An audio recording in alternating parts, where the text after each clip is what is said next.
চিনতে কষ্ট হচ্ছে।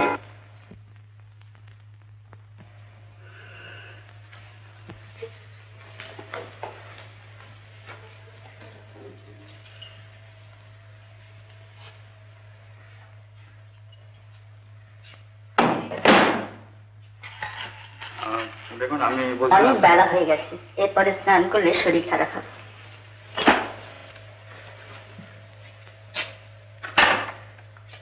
স্নান সেরে নাও, আমি ঠাকুরকে খাবার তৈরি করতে বলি।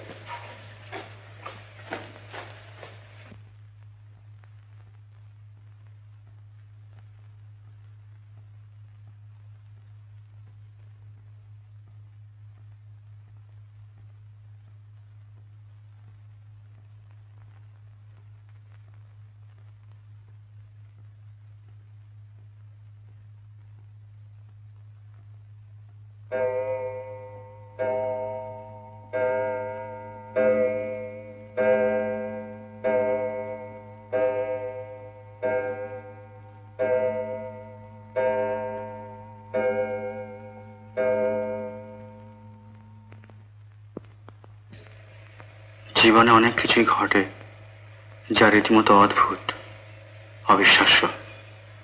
তেমনি এক ঘটনার সঙ্গে জড়িয়ে পড়েছি আমি।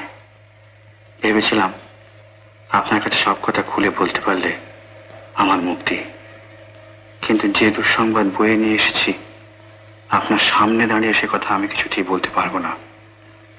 তাই সব কথা চিঠিতে লিখে রেখে আজ রাত্রে আমি এখান থেকে চলে যাচ্ছি।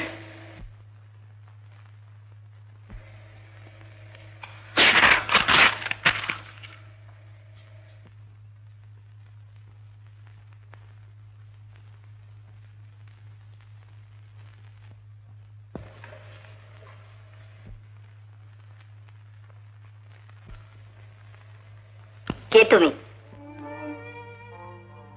আমি জানি তুমি প্রদীপ নও। আমি কে তুমি?